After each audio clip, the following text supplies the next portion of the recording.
आज आपको एक ऐसी कहानी सुनाता हूँ जो 1980 और 90 के दशक के पहले की है। बिहार और यूपी के अपराध जगत को हमेशा हमेशा के लिए बदल दिया। ये सिवान के बाहुबली शहाबुद्दीन से ही पहले की बात है। बिहार में एक बाहुबली हुआ करते थे जिनका नाम अशोक सम्राट हुआ करता था। इनके बारे में कहा जाता है कि बिहार में पहला AK-47 यही लाए थे और खुलेआम AK-47 लहराते हुए घूमते थे। और ऐसा था न न पुलिस वाले था ना कि पुलिस वाले भी साइड हो जाते थे। ये वो दौर था जब पुलिस जनता से पहले खुद को अपराधी से बचाने के लिए सोचते थे, क्योंकि बिहार के बाहुबली के पास AK-47 आ गया था। और तब आ गया था जब पुलिस वाले भी इस हथियार को ठीक से पहचानती नहीं, बस इतना जानते थे कि अशोक सम्राट के पास जो राइफल लेके चलता है वो पलक झपकते 10 गोलियां दाग देते, किसी को भी आर पार कर देते हैं।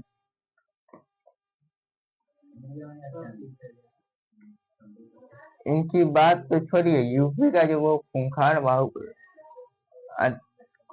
बाहुबली था ना, खूंखार गैंगस्टर शिव प्रकाश शुक्ला, जिनसे यूपी और बिहार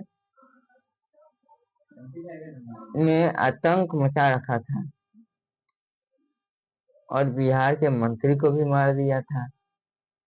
उसके पास AK-47 बिहार के बाहुबलियों से ही मिली, बिहार के बाहुबलियों से ही मिली थी। यकीन ना आए तो हथियार है, ये जो हथियार है AK-47 आया कहाँ से?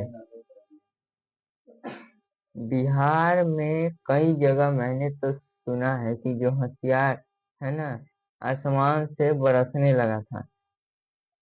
तो क्या वाकई ऐसा कुछ हुआ था? कहीं पुरुलिया आर्म्स ड्रॉप का तो हाथ नहीं था?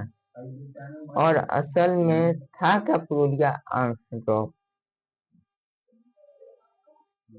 किसने आसमान से धरती पर हथियारों की बारिश की थी? और क्यों दूसरी बात ये था कि बंगाल में तो हथियार बिहार में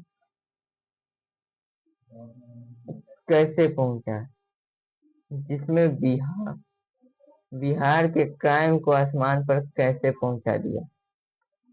कहानी शुरू होती है 12 दिसंबर 1995 की रात। एक ठंडी रात में, जगह थी पश्चिम बंगाल का पुरुलिया डिस्ट्रिक्ट। लोग अपने घर में सो रहे थे जब अचानक से कुछ गिरने की आवाज आई आसमान से। किसी को लगा कि उल्का पिंड गिर रहा है और किसी को लगा कि कुछ और।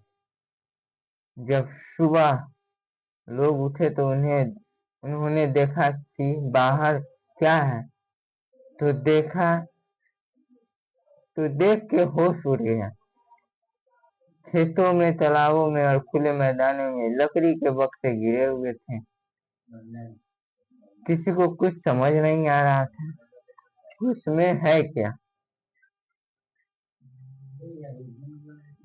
कौन रख गया था, कहीं उसमें खजाना तो नहीं है या फिर तबाही का बक्सा है। लोगों को बेचैनी थी तो उन्होंने देखा जाके, और देखा जब लोगों ने बक्सा खोला तो उनके अंदर जो था वो कोई नॉर्मल चीज नहीं था, बल्कि वो था AK-47 राइफल। उनके लाखों कारतूस, इसके अलावा रॉकेट लॉन्चर और ग्रेनाइड। ये कोई मामूली खतरा नहीं था। 2,500 से ज्यादा AK-47 राइफल, 15 लाख से ज्यादा गोलियां 10 आरपीजी रॉकेट लॉन्चर और हजारों ग्रेनाइट आसमान से धरती पर गिराए। पर सवाल ये था, आसमान से खतरनाक सामानों की बारिश हुई थी। ये तो मतलब ये नहीं था कि नेचुरल था। गोलियों की बारिश हो जाए, बारूद की बारिश हो जाए, मतलब किसी और की बारिश हुई। पता चला कि हथियार एयरक्राफ्ट से गिराए गए हैं। इस पूरे कांड में का मास्टरमाइंड एक डेनिश नागरिक था जिसका नाम था किम डेविड। असली नाम नाइल शॉक हॉल के साथ ब्रिटिश हथियार डीलर भी था। पूरी टीम भी आई उस हथियार को रिकवर करने के लिए, तो उसके सभी हथियार नहीं निकले। कुछ छुपा लिए गए, कुछ लोगों ने रख लिए थे, क्योंकि कुछ लेखा जोखा नहीं था कि क्या गिरा, कितना गिरा, कहाँ गिरा।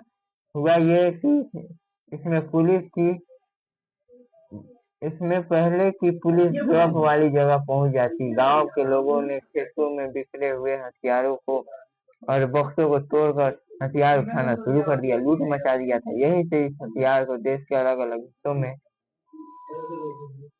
खास करके बिहार के अपराधी गिरोह में पहुंचाने की कहानी शुरू होती है। पुरुलिया से बिहार की दूरी बहुत ज्यादा नहीं है, और बिहार से जो पहले ही अवैध हथियार का बड़ा बाजार हुआ करता था, खास करके मुंगेर में जो हथियारों के निर्माण में और उसकी तस्करी का बड़ा गढ़ है।